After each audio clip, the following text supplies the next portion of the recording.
Medical bale ಅನ್ನ ಪಡ್ಕೊಂಡು ಚಿಕಿತ್ಸೆಯನ್ನ ಪಡ್ಕೊಳ್ತಾ ಇದ್ರು. ಇವತ್ತು ರೆಗ್ಯುಲರ್ ಬೇಲ್ ನ ಭವಿಷ್ಯ ಏನಾಗುತ್ತೆ ಅಂತ ಹೇಳಿ ಆತಂಕದಲ್ಲೇ ದರ್ಶನ್ ಇದ್ರು.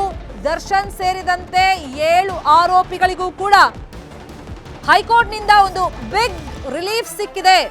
ಹೈಕೋರ್ಟ್ ನಿಂದ ಮಹತ್ವದ ಆದೇಶ ಪ್ರಕಟವಾಗಿದೆ. ಕಳೆದ 6 ತಿಂಗಳಿಂದ ಪವಿತ್ರ ಗೌಡ ಪ್ರಕರಣದಲ್ಲಿ A1 ಜೈಲು ಪಾಲಾಗಿದ್ರು. ಸೆಷನ್ ಕೋರ್ಟ್ ನಲ್ಲಿ ಜಾಮೀನು ಅರ್ಜಿ ರಿಜೆಕ್ಟ್ ಆದಾಗ ಕಣ್ಣೀರನ್ನ ಹಾಕಿದ್ರು. ಯಾವಾಗ ತಾನು ಜೈಲಿಂದ ಹೊರಗಡೆ ಬರ್ತೀನಿ ಅಂತ ಕೇಳ್ಕೊಳ್ತಾ ಇದ್ರು. ವಾದ ಪ್ರತಿವಾದದ ಸಂದರ್ಭದಲ್ಲಿ ಗಮನಿಸಿದ್ವಿ, ಆಕೆ ಸಿಂಗಲ್ ಪೇರೆಂಟ್ ಮಹಿಳೆ ಅನ್ನೋ ದೃಷ್ಟಿಯಿಂದ ಮತ್ತೆ ಒಂದು ಪೆಟ್ ಮಾತ್ರ ಚಪ್ಪಲಿಂದ ಹೊಡೆದಿದ್ದು ಕೊಲೆಗೆ ಕಾರಣ ಅಲ್ಲ. ಹೀಗೆ ವಾದ ಪ್ರತಿವಾದದ ಸಂದರ್ಭದಲ್ಲಿ ಕೆಲವೊಂದು ವಿಚಾರಗಳು ಅವರ ಪರ ವಕೀಲರಿಂದ ಪ್ರಸ್ತಾಪ ಆಗಿದ್ದನ್ನ ನೋಡಿದ್ವಿ. ಸೊ ಈಗ ನ್ಯಾಯಮೂರ್ತಿ ವಿಶ್ವಜಿತ್ ಶೆಟ್ಟಿ ಅವರ ಪೀಠದಿಂದ ಹೈಕೋರ್ಟ್ ನಿಂದ ಮಹತ್ವದ ಆದೇಶ ಪ್ರಕಟವಾಗಿದೆ. ಆದೇಶ ಪ್ರಕಟವಾದಂಗೆ ಪವಿತ್ರ ಗೌಡ ಅವರ ತಾಯಿ ಖುಷಿಯಲ್ಲಿದ್ದಾರೆ ಅನ್ನೋದು ಗೊತ್ತಾಗಿದೆ. ಚಿತ್ರದುರ್ಗದ ರೇಣುಕಾಸ್ವಾಮಿ ಕೊಲೆ ಪ್ರಕರಣದಲ್ಲಿ 7 ಮಂದಿ ಆರೋಪಿಗಳಿಗೆ ರಿಲೀಫ್ ಅನ್ನ ಕೊಟ್ಟಿದೆ ಹೈಕೋರ್ಟ್. ಮಹತ್ವದ ಆದೇಶವನ್ನ ಕೊಟ್ಟಿದೆ. ದರ್ಶನ್ಗೆ ಜಾಮೀನು ಮಂಜೂರಾಗಿದೆ. ಉಳಿದಂತ ಆರೋಪಿಗಳಿಗೂ ಕೂಡ ಜಾಮೀನು ಮಂಜೂರಾಗಿದೆ. ಸರ್ಜರಿಗೂ ಅವಕಾಶವನ್ನ ಮಾಡಿಕೊಟ್ಟಿದೆ ಹೈಕೋರ್ಟ್. ನ್ಯಾಯಮೂರ್ತಿ ವಿಶ್ವಜಿತ್ ಶೆಟ್ಟಿ ಅವರ ಪೀಠದಿಂದ ಮಹತ್ವದ ಆದೇಶ ಹೊರಬಿದ್ದಿದೆ. ಹೈಕೋರ್ಟ್ ನಲ್ಲಿ ಅಕಸ್ಮಾತ್ ಬೇಲ್ ಸಿಗದೇ ಇದ್ರೆ ವಾಟ್ ನೆಕ್ಸ್ಟ್ ಅಂತ ದರ್ಶನ್ ಸೇರಿದಂತೆ ಇತರೆ ಆರೋಪಿಗಳಿಗೆ ಟೆನ್ಷನ್ ಇತ್ತು, ಆತಂಕಕ್ಕೆ ಕಾರಣವಾಗಿತ್ತು. ಇವತ್ತಿನ ಆದೇಶ ಫೈನಲಿ ಹೈಕೋರ್ಟ್ ರಿಲೀಫ್ ಅನ್ನ ಕೊಟ್ಟಿದೆ. 7 ಆರೋಪಿಗಳಿಗೂ ಜಾಮೀನು ಮಂಜೂರಾಗಿದೆ. ಇಲ್ಲೇನಾದ್ರೂ ಷರತ್ತುಗಳನ್ನ ವಿಧಿಸಲಾಗಿದೆಯಾ ನೋಡ್ಬೇಕು. ಮೆಡಿಕಲ್ ಬೇಲ್ ಮೇಲೆ ದರ್ಶನ್ ಹೊರಗಿದ್ರು, ಚಿಕಿತ್ಸೆಯನ್ನ ಪಡ್ಕೊಳ್ತಾ ಇದ್ರು. ಮೊನ್ನೆ ಅವಧಿ ಮುಕ್ತಾಯವಾಗಿತ್ತು. ಮುಂದಿನ ಆದೇಶದವರೆಗೆ ಅದನ್ನ ಎಕ್ಸ್ಟೆಂಡ್ ಮಾಡಿ ಕೊಡಲಾಗಿತ್ತು. ಆದ್ರೆ ಫೈನಲಿ ಒಂದು ಬಿಗ್ ರಿಲೀಫ್ ಅಂತೂ ದರ್ಶನ್ ಸೇರಿದಂತೆ ಇತರೆ 7 ಮಂದಿ ಆರೋಪಿಗಳಿಗೆ ಸಿಕ್ಕಂಗಾಯ್ತು.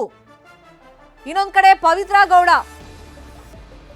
ಮತ್ತೆ ಉಳಿದಂತ ಆರೋಪಿಗಳು ಇವತ್ತು ಏನಾಗುತ್ತೆ, ತಮಗೆ ಬೇಲ್ ಸಿಗುತ್ತಾ ಇಲ್ವಾ ಅಂತ ಹೇಳಿ ಆತಂಕದಲ್ಲಿದ್ರು. ಪವಿತ್ರ ಅಂತೂ ಪ್ರತಿದಿನ ಕಣ್ಣೀರನ್ನ ಹಾಕ್ತಾ ಇದ್ರು ಜೈಲಲ್ಲಿ ಅಂತ ಮಾಹಿತಿ ಸಿಕ್ಕಿತ್ತು. ಇನ್ನೊಂದು ಕಡೆ ಪವಿತ್ರ ಗೌಡಗೂ ಜಾಮೀನು ಮಂಜೂರು ಆಗ್ತಾ ಇದ್ದಂಗೆ ಮಗಳಿಗೆ ಜಾಮೀನು ಸಿಕ್ಕಂತ ಖುಷಿಯಲ್ಲಿ ಸಂತಸದಿಂದ ಕೋರ್ಟ್ ಇಂದ ಹೊರಗಡೆ ಬಂದಿದ್ದಾರೆ ಪವಿತ್ರ ಗೌಡ ತಾಯಿ.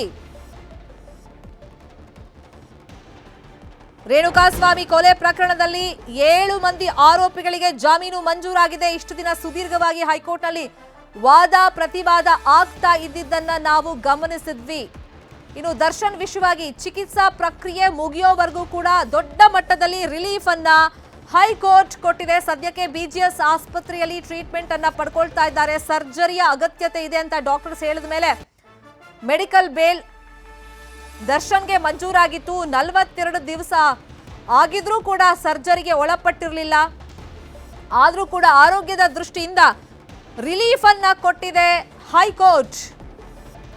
ದರ್ಶನ್ ಆರೋಗ್ಯ ಸುಧಾರಿಸಿಕೊಳ್ಳೋದಕ್ಕೆ ಒಂದು ಅವಕಾಶವನ್ನ ಹೈಕೋರ್ಟ್ ಮಾಡಿಕೊಟ್ಟಿದೆ. ಹೈಕೋರ್ಟ್ ನಿಂದ ಮಹತ್ವದ ಆದೇಶ ಪ್ರಕಟ ಆಗಿದೆ. ರೇಣುಕಾಸ್ವಾಮಿ ಕೊಲೆ ಪ್ರಕರಣದಲ್ಲಿ A2 ದರ್ಶನ್, A1 ಪವಿತ್ರ ಗೌಡ ಸೇರಿದಂತೆ 7 ಮಂದಿ ಆರೋಪಿಗಳಿಗೆ ಬಿಗ್ ರಿಲೀಫ್ ಅನ್ನ ಹೈಕೋರ್ಟ್ ಮಾಡಿಕೊಟ್ಟಿದೆ. ಇನ್ನೊಂದು ಕಡೆ ಚಿಕಿತ್ಸೆಯ ದೃಷ್ಟಿಯಿಂದ, ಆರೋಗ್ಯದ ದೃಷ್ಟಿಯಿಂದ ದರ್ಶನ್ಗೆ ಈ ಸರ್ಜರಿ ಪ್ರಕ್ರಿಯೆ ಎಲ್ಲ ಪೂರ್ಣಗೊಳ್ಳೋವರೆಗೆ ದೊಡ್ಡ ಮಟ್ಟದಲ್ಲಿ ರಿಲೀಫ್ ಅನ್ನ ಕೊಟ್ಟಂಗಾಗಿದೆ ಹೈಕೋರ್ಟ್. ನ್ಯಾಯಮೂರ್ತಿ ವಿಶ್ವಜಿತ್ ಶೆಟ್ಟಿ ಪೀಠದಿಂದ ಈ ಆದೇಶವನ್ನ ಪ್ರಕಟ ಮಾಡಲಾಗಿದೆ. ಆರೋಪಿಗಳಿಗೆ ಸ್ವಲ್ಪ ಆತಂಕ ಇತ್ತು, ಟೆನ್ಷನ್ ಇತ್ತು. ಅಕಸ್ಮಾತ್ ಹೈಕೋರ್ಟ್ ನಲ್ಲೂ ನಮ್ಮ ಬೇಲ್ ಅಪ್ಲಿಕೇಶನ್ ರಿಜೆಕ್ಟ್ ಆದ್ರೆ ಮುಂದೆ ನಾವು ಏನು ಮಾಡಬೇಕು ಅಂತ ಹೇಳಿ. ಇನ್ನೊಂದು ಕಡೆ ಆಸ್ಪತ್ರೆಯಲ್ಲಿರುವಂತ ದರ್ಶನ್ ಕೂಡ ಇದೇ ಟೆನ್ಷನ್ ಅಲ್ಲಿ ಇದ್ರು.